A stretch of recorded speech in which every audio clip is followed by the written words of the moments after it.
Kami ingin penghasilan itu bisa dikelola lebih baik oleh para PM sehingga mereka betul-betul mandiri.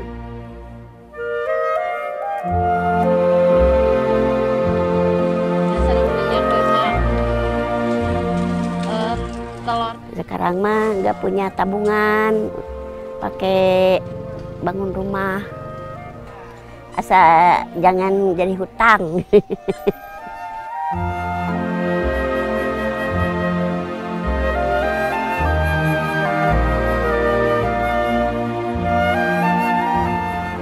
Yang memotivasi diri saya itu kekurangan saya.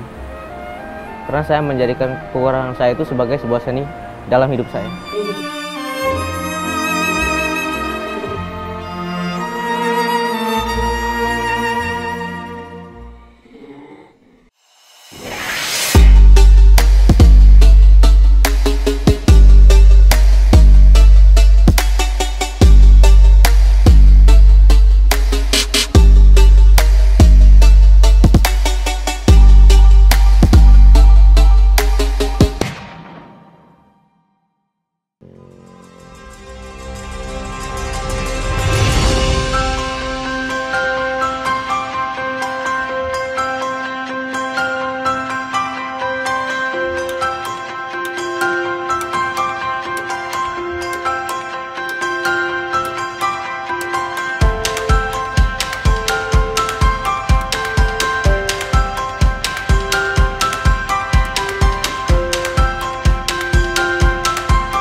Perkenalkan, nama saya Longinus Esbis Francis Bogin. Asal saya dari Flores, Nusa Tenggara Timur. Umur saya 20 tahun. Saya di sini sebagai salah satu pekerja workshop motor roda 3 VR. Bagian bikin karoseri.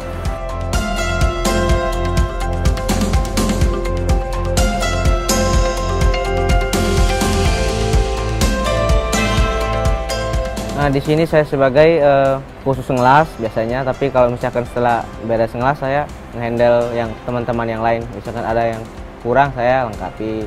Jadi misalkan ngecat, pasang stiker, ngecek-ngecek yang bagian kurang. Yang pertama suka, hobi, tertarik juga sih.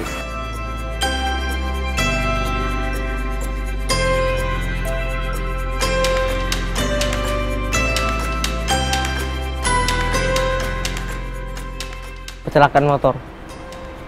Jadi waktu itu mau berangkat ke sekolah, waktu itu masih SD. Ya karena waktu itu kan mungkin saya masih kecil apa masih nakal apa gimana. Ya ditabrak motor. Itu awal mulanya karena saya pengen kaki palsu, Kak. Pengen kaki palsu, akhirnya saya bertekad bulat untuk bertemu Bapak Presiden. Cuma karena berhubung saya jalannya kabur, tidak pakai surat izin, surat pengantar dari pemerintah, akhirnya saya tidak bisa bertemu beliau. Lalu di Terminal Barang Siang menjadi rumah saya yang pertama di sini, Jawa Barat.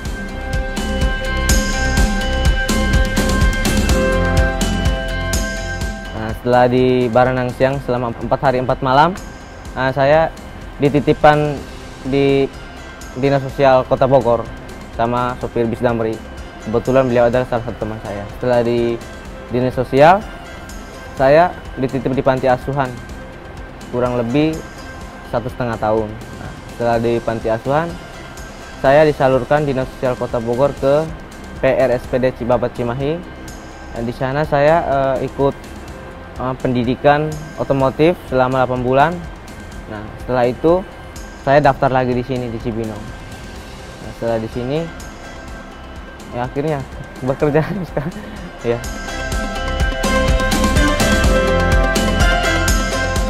Waktu itu masih pakai tongkat, jadi pakai kaki palsu ini baru 2 tahunan kemarin. Kaki palsu ini dapat bantuan dari panti asuhan Chandranaya. Pakai tongkat juga saya tidak sulit, apalagi kaki palsu gitu. Ya, aman, Tuhan masih jaga.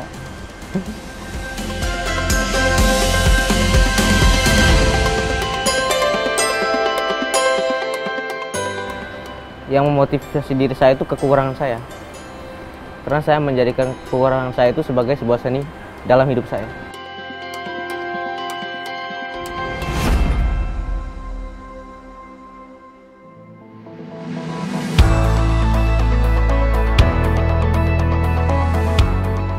Baik, nama saya Herman Sherman. Saya kebetulan di sini sebagai instruktur di bidang otomotif. Saya mengajar dari sejak tahun 97, sejak berdirinya bangunan ini. Kalau sekarang kan menjadi 9 orang.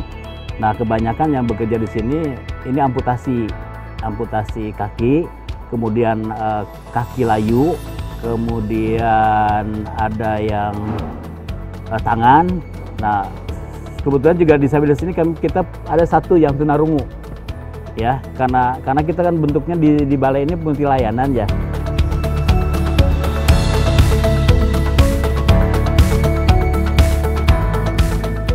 Awal sekali saya merekrut teman-teman alumni ini kan ditanya mau nggak bekerja. Walaupun dia sendiri backgroundnya tidak semua di otomotif ya, ada jurusan jahit, ada jurusan printing gitu kan. Nah, begitu saya tanya mau, ada keinginan untuk bekerja, ya sudah kita coba drill ya, kita coba ada training lah ya, ada training sedikit untuk teman-teman. Kita ada latihan dulu lah ya, ada penyesuaian dulu. Dan alhamdulillah mereka teman-teman yang tadinya background penjahitan, background printing, itu bisa bekerja.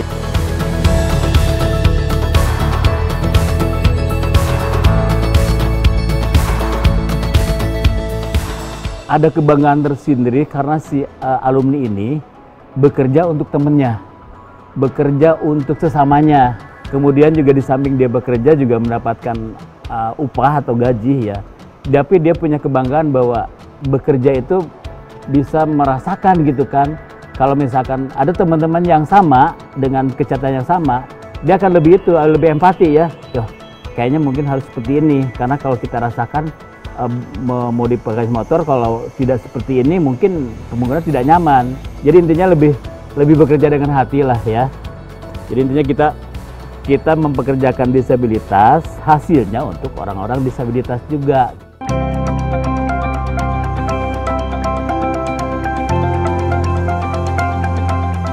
Jadi workshop ini sudah ada seiring dengan berdirinya Balai Besar Inten Sueno ini. Balai Besar Inten Sueno berdiri tahun 96. Diresmikan oleh Menteri Sosial pada saat itu, Inten Sueno. Workshop ini ada tempat di mana para penerima manfaat melaksanakan praktek dari pelatihan keterampilan. Kebetulan di sini ada pelatihan keterampilan otomotif, maka ada workshop otomotif. Nah, 1 tahun terakhir ini kami mengembangkan workshop ini dengan merakit motor roda 3 untuk kebutuhan penyandang disabilitas yang sedang melaksanakan usaha. Misalkan mereka sedang berjualan sayur, tetapi mereka terkendala dengan aksesibilitasnya karena kondisi kedisabilitasannya. Ini dapat kami dukung dengan kami menyediakan motor roda 3 yang bisa diakses, yang bisa dikemudikan oleh penyandang disabilitas. Tentunya ada customizer tersendiri.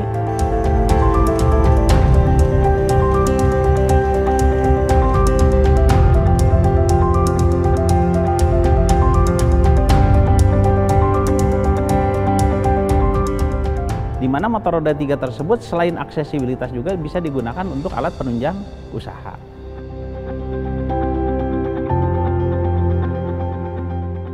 Kami ingin terus menguatkan mereka dengan semangat kewirausahaan, dengan semangat entrepreneurship. Artinya, semangat mereka ada, kami pun harus ada. Jadi kami ingin melipat gandakan sumber daya yang kami miliki untuk melakukan pendampingan. Untuk mereka mulai beranjak setelah selesai latihan atau apapun, beranjak dari nol, merintis usaha sampai kemudian usaha tersebut membesar. Nah, kemudian fungsi yang lain apabila mereka, dan ini kebiasaan para penerima manfaat dari kami, apabila mereka telah cukup sukses, mereka akan melihat sekeliling. Mereka akan mengajak, misalkan kalau penyandang disabilitas, mereka akan mengajak penyandang disabilitas yang lain untuk ikut bekerja. Banyak sekali itu contoh-contoh seperti itu.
Nama saya Ibu Mumun, usia 70 tahun.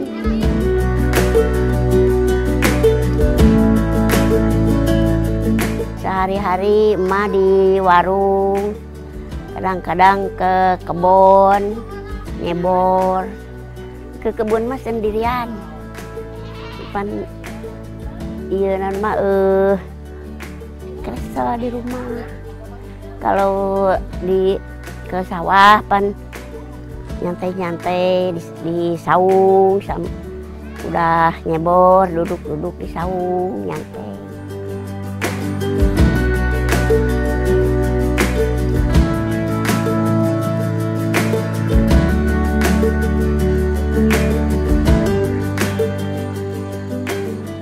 Siang pulang ke warung, tunggu lagi warung.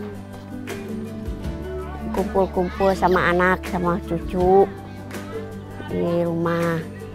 Ya, udah sore ngagoreng, bala-bala sama gehu, sama cireng.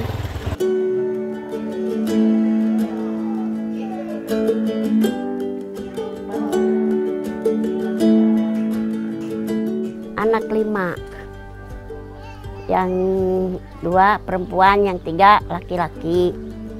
Cucu ada 13, cucu mah. Buyut udah punya 4. Di rumah mah itu ngobrol-ngobrol gitu, sore-sore kumpul di depan main-main. Ya sareng minyak we mak. Telur.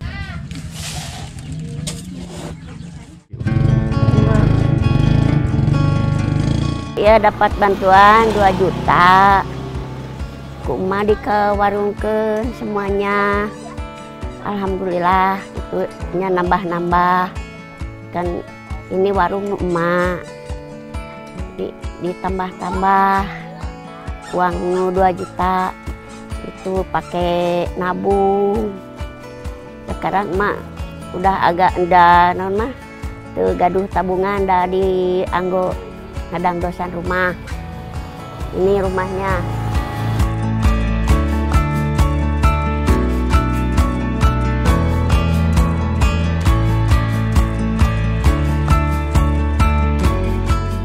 Sekarang ya alhamdulillah mak majeng gitu. Tiasa bangun rumah, tiasa nabung pan. Sekarang mah nggak punya tabungan, pakai bangun rumah. Asa jangan jadi hutang.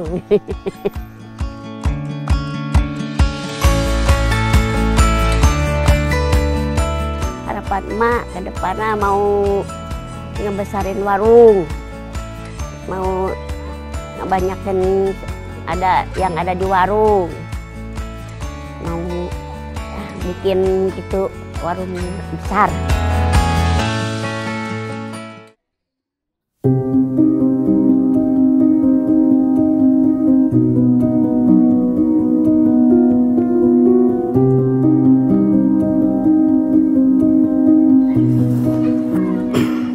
Nama saya Wawan Anwar Gojali, umur saya 54 tahun, dan jabatan saya sebagai Ketua LKS Oneak Cinta Kasih Pusaka 09 Jabar.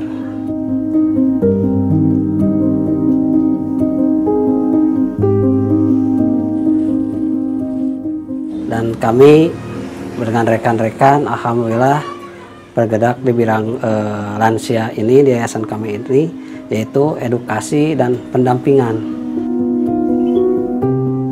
Dan LKS saya itu Wawonan Cinta Kasih itu alhamdulillah sama Dinas Sosial Provinsi itu dikasih yang namanya kode, yaitu Pusaka 09. Pusaka itu Pusat Santunan Keluarga 09. Itu yang di-SK-kan oleh Kepala Dinas Sosial Provinsi.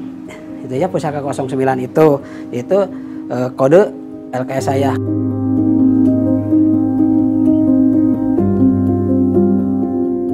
Di tahun 2019 binaan kami itu ada di beberapa kecamatan mendapatkan usaha ekonomi produktif atau UEP dari Kementerian Sosial dengan dana 2 juta per orang. Dan alhamdulillah sebagian lansia binaan kami itu yang ada yang masih bisa bertahan, dan alhamdulillah bisa menghidupi keluarganya dan bisa membantu anak-anaknya seperti Mak Mumun itu. Apa?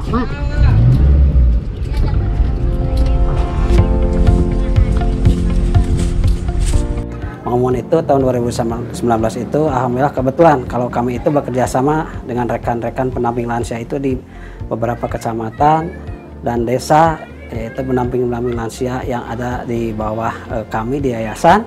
Kami itu membentuk pendamping di kecamatan dan sebagian di desa. Jadi Mamumun ini kebetulan diajukan oleh pendamping kami yang namanya Neng Rita. Kebetulan Neng Rita juga kerja di desa waktu itu, yaitu pendamping di yayasan. Jadi alhamdulillah saya ketemu dengan Mamumun, diajukan, dan alhamdulillah Mamumun itu mendapatkan bantuan UEP, dan sekarang Mamumun itu masih bisa bertahan dan alhamdulillah maju menurut saya. Kenapa? Mamumun itu daripada yang lain itu, Mamumun itu masih produktif, dia itu masih bisa bekerja selain warungan itu ya. Jadi Mamumun itu kadang-kadang ke kebun, yang tahu saya itu ya. Dia itu kadang-kadang ke cucunya, ngasuh cucunya kalau ada di rumah itu. Jadi dengan keluarga juga dia itu alhamdulillah dengan anak-anaknya itu dukungannya disupport oleh keluarga. Apalagi di hari lansia yang ke-25 ini yang namanya lansia bahagia dengan keluarga. Saya itu tertariknya itu karena ada motonya lansia bahagia bersama keluarga yang dari Kemensos itu ya. Jadi itu Mamumun itu betul-betul ada di sana menurut saya itu ya, pandangan saya sebagai ketua yayasan dan yang membina Mamumun itu.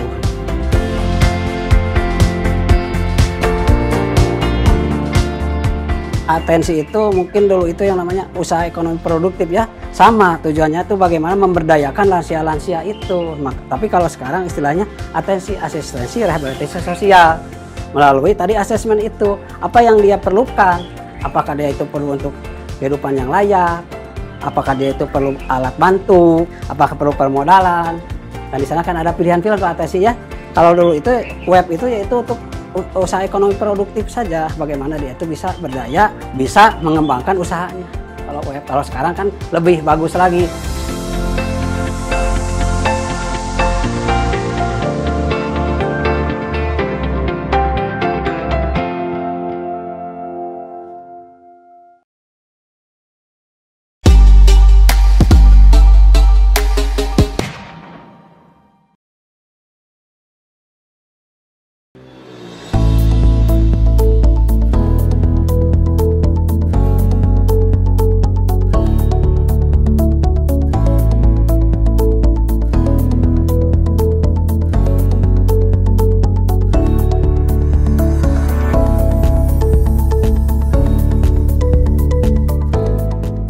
Saya Siti Sari Rumayanti, Kepala Balai Ciung Wanara, Cibinong, Bogor.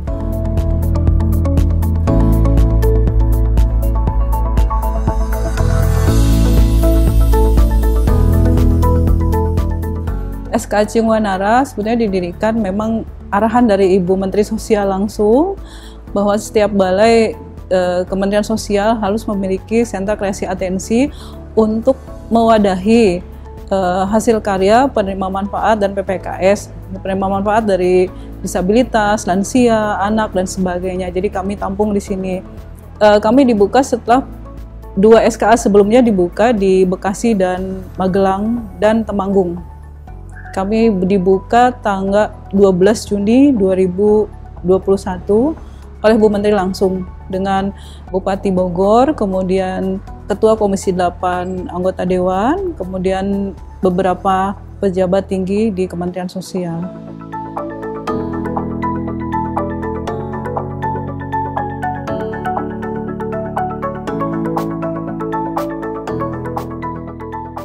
Kalau untuk di Ciung Wanara sendiri, kami memang sebagian besar kebanyakan melayani untuk disabilitas intelektual. Tapi kalau untuk SK sendiri tidak hanya melayani untuk disabilitas yang tinggal di dalam balai, karena memang di balai-balai sekarang semua itu ada tiga layanan. Pertama, layanan berbasis komunitas, layanan berbasis keluarga, dan layanan berbasis residensial. Nah, yang tadi diliput di sini adalah teman-teman PM yang memang layanan berbasis residensial yang tinggal di balai untuk mendapatkan layanan atensi. Sementara kalau barang-barang yang ada di SKA, kemudian yang mungkin ada tadi di kafe, tidak semua hasil dari teman-teman residensial di sini, tapi di sini gabung. Ada dari balai yang lain juga, dari balai yang di Bekasi, Pengudi Luhur, kemudian Budi Dharma, kemudian Tanmiat, ada yang dari balai Handayani, Panasea, ada yang dari balai Sukabumi, Palamarta, kemudian ada yang balai dari Bandung, termasuk ada balai dari Temanggung di sini, kemudian balai dari Solo juga menitipkan barang. Jadi kita bertukar produk dengan teman-teman untuk supaya produk-produk disabilitas itu lebih dikenal orang secara lebih luas. Kemudian kami juga di sini ada beberapa produk juga adalah hasil dari para penerima manfaat PKH dan beberapa hasil karya dari LKS yang memang bekerja sama dengan Kementerian Sosial.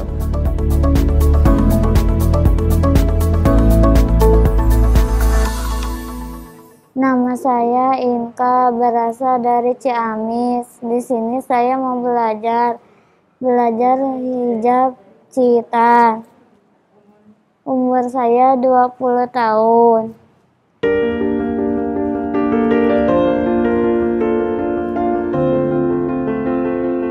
Cara membuatnya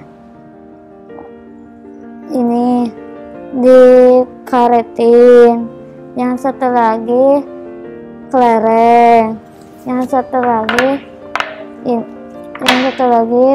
di stik es krim. Caranya dikaretin, udah dikaretin, siapkan pewarna, air panas sama air dingin, sekarang di baskom, yang sama diaduk-aduk dulu, satu lagi diaduk-aduk, udah diaduk-aduk, kerdunya dicelupin, kerdunya dibuka karetnya sama sistik sama kelereng, udah dibuka, dijemur, udah dijemur, diistrika, udah diistrika, ini hasilnya.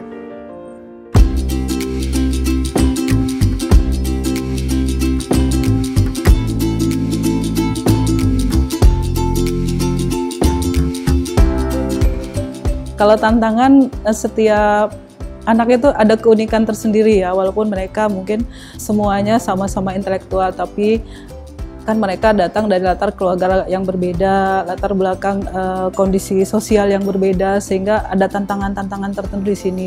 Ada anak yang datang ke sini sudah bisa mandiri, artinya dia bisa mandi sendiri gitu ya, tidak perlu diajarin lagi. Tapi ada beberapa anak yang datang ke sini mungkin ketika di rumahnya masih dimandikan orang tua, kita ajarkan mandi di sini sehingga mereka bisa lebih mandiri di sini. Contohnya tantangan seperti itu. Kemudian terutama terlihat sekali ketika mereka melaksanakan kegiatan vokasional. Tidak semua dari PM tersebut langsung bisa. Misalnya kalau misalnya di sini bikin hijab Ciwitan ya, ada yang diajari seminggu bisa, ada yang 3 hari bisa. Jadi ada yang berbeda gitu di antara mereka, itu ada secara komunikasi, mungkin secara kemampuan motorik juga mereka memang berbeda satu sama lain. Memang tantangan lain lagi adalah masih adanya stigma dari masyarakat bahwa karya-karya disabilitas itu nggak bagus gitu ya, kurang menarik seperti itu.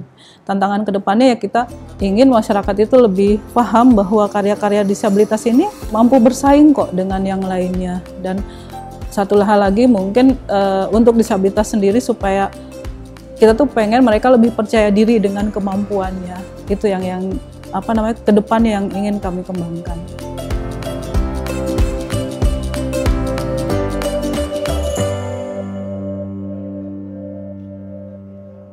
Sesuai dengan arahan Bu Menteri, kedepannya SKA ini harus punya koperasi ya. Koperasi ini saya kira lebih bagus karena nanti dia yang akan jadi manajemennya SKA sehingga lebih bagus lagi dan mengatur orang-orang yang terlibat di SKA tersebut termasuk disabilitas. Karena kan gini, PM yang residensial di sini ketika mereka pulang diberikan bantuan kewirausahaan semuanya sesuai dengan vokasional yang mereka dalami di sini. Nah, saya lihat di tahun ini ada beberapa PM yang sudah mulai maju. Jadi mereka di rumahnya tuh ada yang bikin telur asin, ada yang bikin decoupage, ada yang bikin ciwitan. Kami ambil, ada yang mereka sudah bisa jual langsung, buka toko di rumahnya, ada yang lewat semacam Shopee mungkin ya, Tokopedia dan sebagainya. Ada juga yang memang menitipkan kepada kami rutinan. Termasuk tidak hanya produk handicraft sebetulnya ya, tapi produk-produk makanan yang di kafe juga kebanyakan dari PM atau keluarga PM. Dan itu keuntungannya tidak diambil sama sekali oleh balai, tapi keuntungannya kami kembalikan kepada mereka 100%. Dengan adanya koperasi ke depannya, kami ingin penghasilan itu bisa dikelola lebih baik oleh para PM sehingga mereka betul-betul mandiri, punya simpanan uang sehingga keuntungan itu tidak dihabiskan tapi ada disimpan untuk masa depannya. Modal terus berputar tapi mereka tetap punya saving di situ.